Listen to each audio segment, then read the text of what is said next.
So dementia means multiple skills are progressively declining. Or it happens overnight if you have a stroke, depending on how severe the stroke is.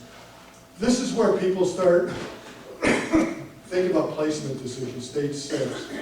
Because now personal care is finally breaking down. Stage 5, you can dress. I mean, you might not like the choices they make, but they put on clothes. They can do all these things pretty well. Grooming is still pretty good. You know, you don't have to make sure that they've toileted adequately so that there's no odor.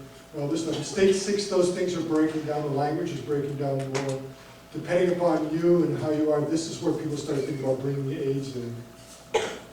As one level of care, this is where daycare is often thought of as another level of care.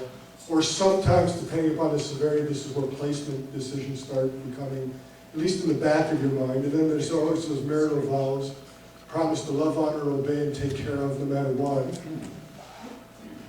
You know, and when I took those, I didn't take for granted that maybe at some point either my wife or I would be demented, and I'd have to change the rules of what I can do humanly to be in a care position. That's where those things start coming up, often stage 6. So I'm really happy when people come into talks like this because you realize you've got time in advance unless you're already dealing with someone in stage 6. Then you're reactive.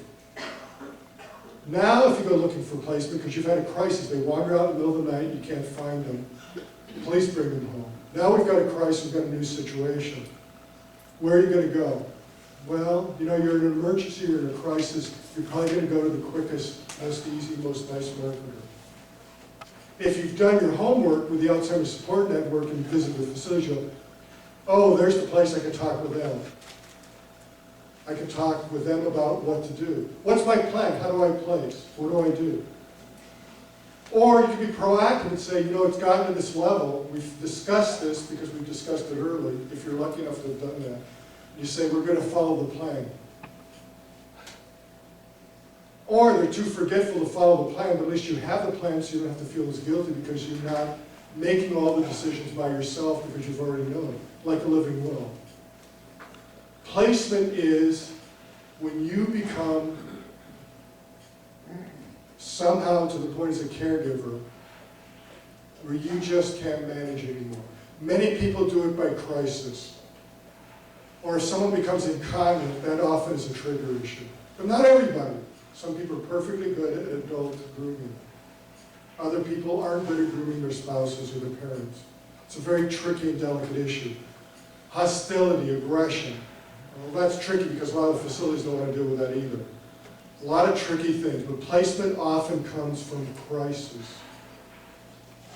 I'm proposing to you, and I've kind of had this thing, that if I need placement, I'd rather have it earlier than later, for my wife's sake.